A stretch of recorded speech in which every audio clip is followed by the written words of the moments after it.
Netanyahu ने PM Modi से बातचीत की। पीएम मोदी ने सोशल मीडिया प्लेटफॉर्म एक्स पर पोस्ट करके जानकारी दी। पीएम मोदी ने कहा कि नेतन्याहू ने मुझे हालात की जानकारी दी है, इसके साथ ही शांति बहाली और स्थायित्व पर मेरी बातचीत भी उनसे हुई है। तो आपको बताएं कि इजराइल के साथ काफ़ी अच्छे रिश्ते हैं भारत के।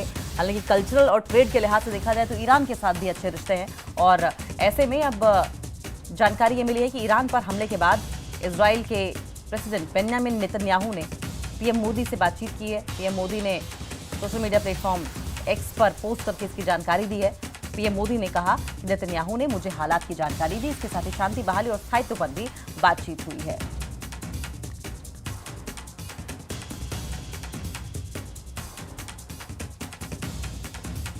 इजराइल और हिंदुस्तान की दोस्ती काफ़ी पुरानी है और काफ़ी अच्छी भी है, और ऐसे में जब पाकिस्तान और हिंदुस्तान के बीच में अभी 1 महीने पहले जब तनाव की स्थिति थी और ऑपरेशन सिंदूर चलाया गया था, तो इजराइल वो देश जिसने सबसे पहले ऑपरेशन सिंदूर का समर्थन किया था। हालांकि हमें ये नहीं भूलना चाहिए कि ईरान ने भी आतंकवाद के खिलाफ आवाज़ उठाई थी और भारत का भी साथ दिया था। लेकिन अब जो जानकारी मिल रही है वो ये कि इजराइल के प्रधानमंत्री ने बेंजामिन नेतन्याहू ने खुद पीएम नरेंद्र मोदी को फ़ोन किया और शांति और स्थायित्व पर बातचीत की, और साथ साथ जिस तरीके से ईरान पर अटैक किया गया है उसको लेकर जानकारी दी गई है। अब देखना ये होगा कि हिंदुस्तान का क्या रुख रहता है, क्योंकि आमतौर पर हिंदुस्तान, चाहे रशिया यूक्रेन वॉर हो, अजरबैजान आर्मेनिया वॉर हो, और आप देखें मिडिल ईस्ट में जिस तरीके से तनाव चल रहा है, इसको लेकर भारत का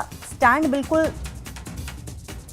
स्थिर रहता है। और स्थिर क्या कि शांति पर काम किया जाना चाहिए। वो किसी देश का साथ देता नहीं नजर आता, वो आतंकवाद का साथ देता नजर आता है। ह्यूमन ग्राउंड्स पर शांति की ही बात हिंदुस्तान की ओर से हमेशा से की गई है।